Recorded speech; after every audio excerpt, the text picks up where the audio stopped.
everybody, welcome back to my channel. If you're new here, thank you for clicking this video, and I hope you'll subscribe before you go. So today's video, I am doing the teacher tag.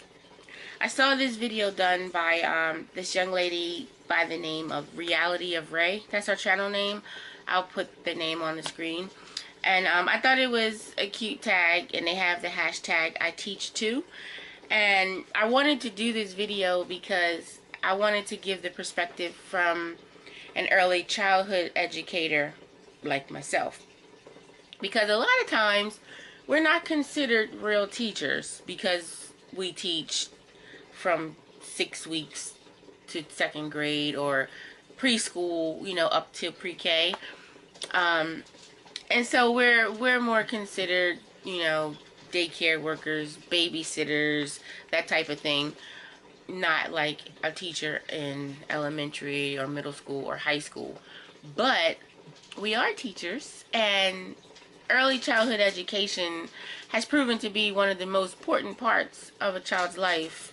You know, the first 5 years, they're taking in so much information that, like, if you don't have a good, proper early education, you can just be left in the wind somewhere.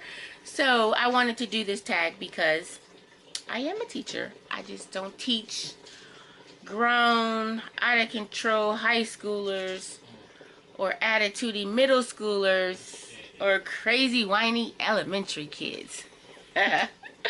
Sorry, it's a little teacher joke. But anyway, thanks to Miss Ray. I believe she's in North Carolina. And first of all, I'm going to link her video. I have to go back and find it because she looked like a student herself. She's really sweet though. And so let's just get into this teacher tag. Number 1 is, where do you teach and what do you teach? I'm in Delaware, and I teach infants and toddlers, and I work for a well-known early childhood education chain.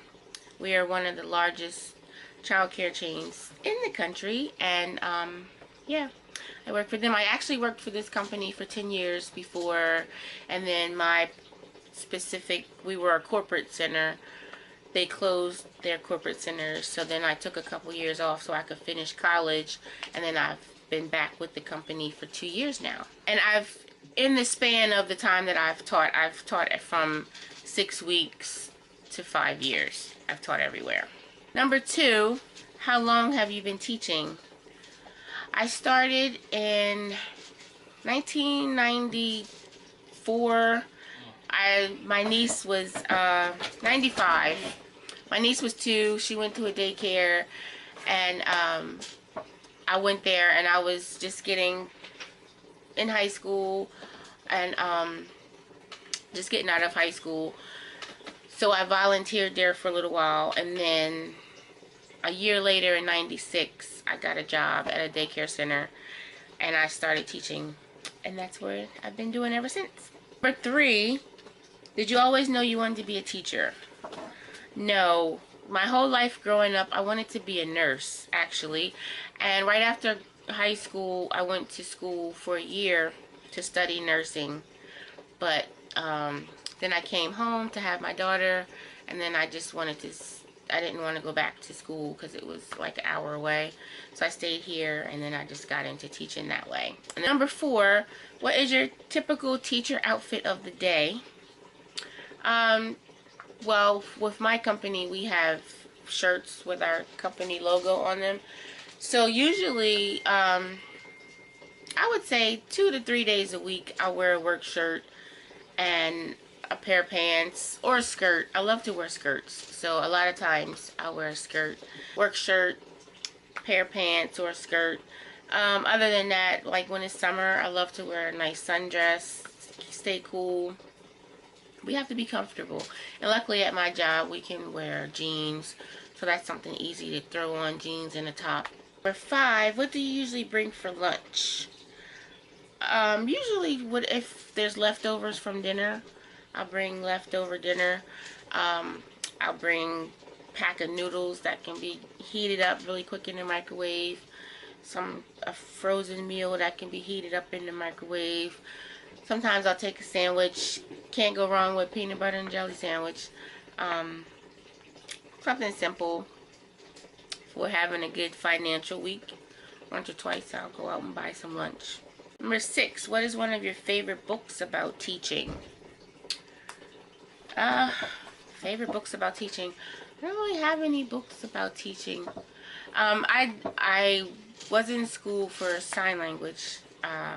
So there are a few ASL books that I love about teaching baby sign.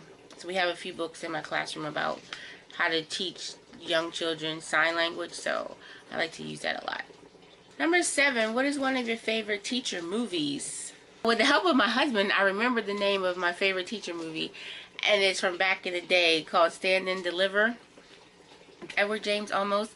And that's when he had like the class of, I think they might have been in summer school, something like that. But they were trying to pass the English test, and he was doing all these things to get them to be able to pass, and he was helping them out like at home and stuff like that. That was a really good movie, a teacher movie. And you know another one though, like a corny funny movie, was Summer School with what is her name? I can't think of her name, or the crazy guy in there. But when he was the Mr. Shoop, and he helped the crazy bunch of kids pass summer school, and he just wanted to go to Hawaii with his girlfriend. That movie was really funny. Number 8, who are some of your favorite teacher YouTubers, Snapchatters, or Instagrammers? I don't know anybody who teaches that does YouTube.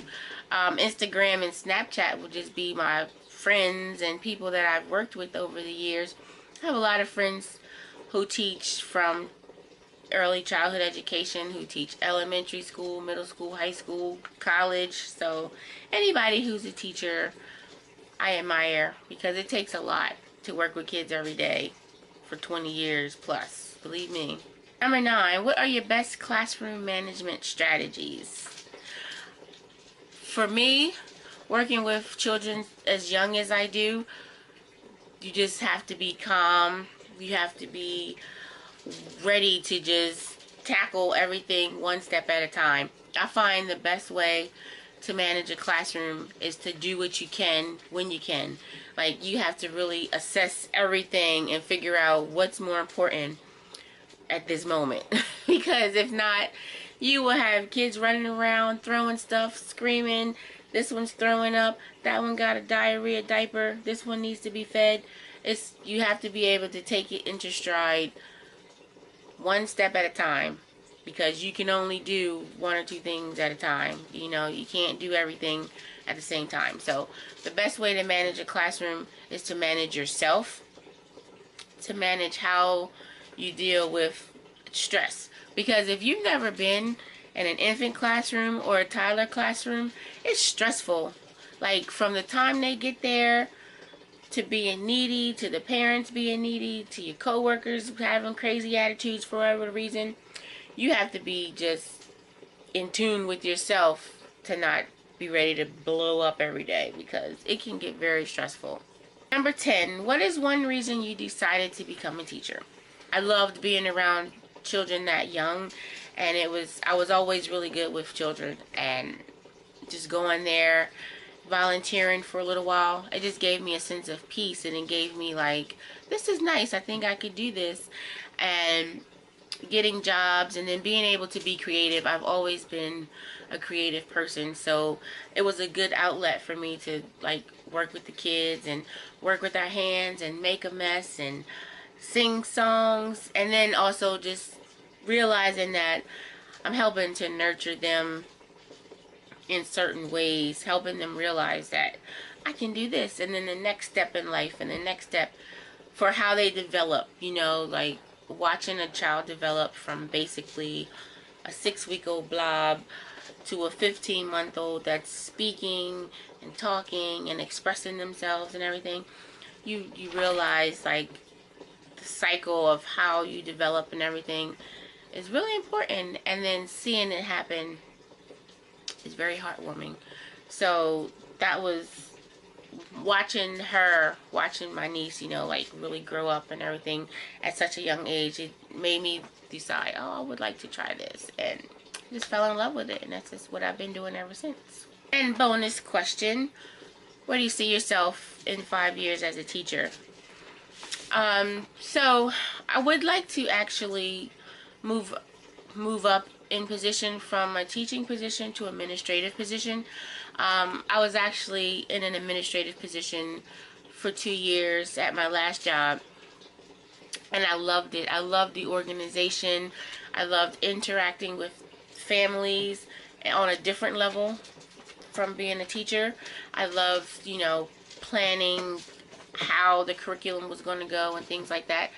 So when I came back to my current company, which, you know, has centers, like over 600 centers worldwide, and the fact that you can grow in that company, you can relocate in that company, I wanted to get back in there because it's a Fortune 500 company. It's like, it was ranked one of the top 100 places for women to work. So the opportunities within this company is really big. So in 5 years, my goal is to be an administrator of some sort, to get out of the classroom and to use my skills in another way, as far as developing curriculum, you know, nurturing new teachers, you know, showing them the new ways, policies, and things like that. So, and I plan to all do that from Florida somewhere. That's the goal. So that's what I'd like to see happen within the next 5 years. Thank you so much for watching this video. I hope you enjoyed it. If so, give me a like. Hit that subscribe button if you are not subscribed. I will tag Veronica, Life with V, because she also is in the world of early childhood education. So I'd like to see her answers on this. And anybody else out there who happens to be a teacher, hashtag I teach too. Do the video, answer the questions. If you do, make sure to tag me so I can support. And I will see you in my next video. Bye.